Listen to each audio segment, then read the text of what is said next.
السلام عليكم ورحمة الله تعالى وبركاته. مرحبا بكم في برنامج كوزينة مونيا.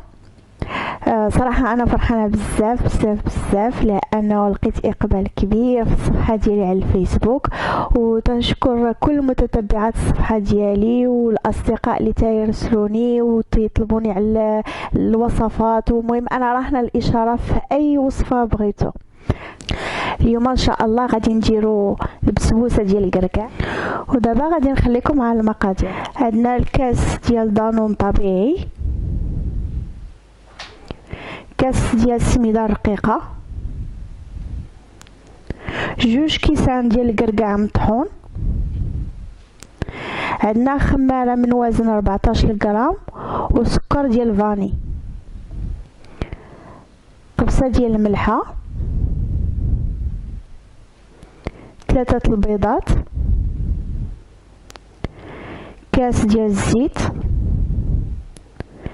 كاس الا ربع ديال السكر سنيده. نبداو ان شاء الله في الطريقه.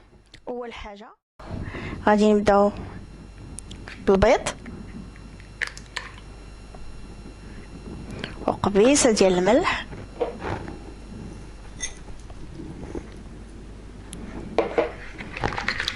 بسم الله.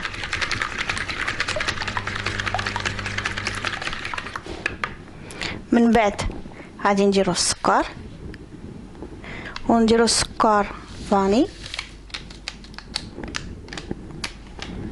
نضربو مزيان.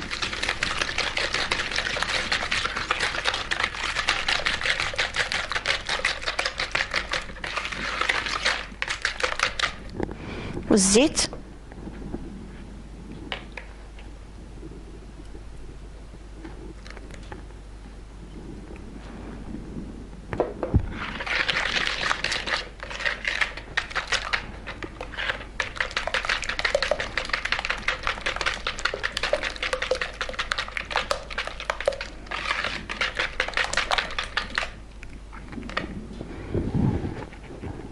دانون طبيعي،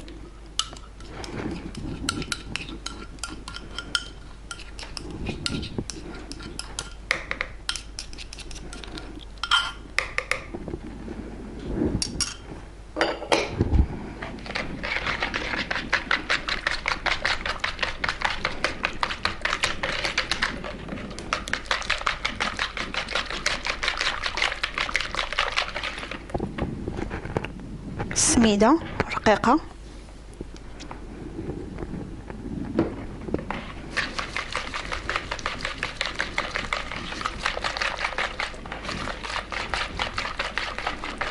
محتاجينش ديروا الطراب الكهربائي، الطرابه العاديه.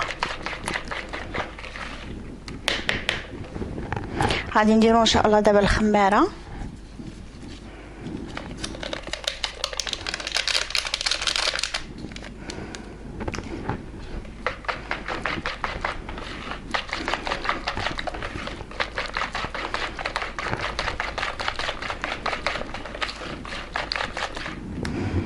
وفي الاخر غنزيدو الكركاع المطحون.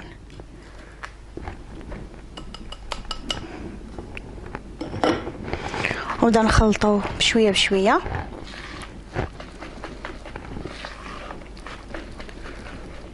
في الوقت اللي تنكونوا حنا تنوجدوا الكيك ديالنا نكونوا شعلنا الفران على 180 درجه يسخن مزيان.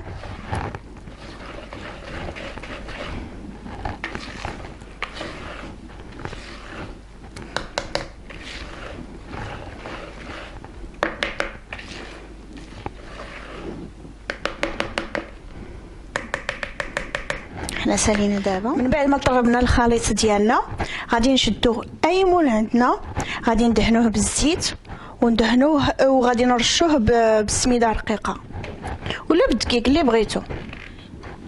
بسم الله.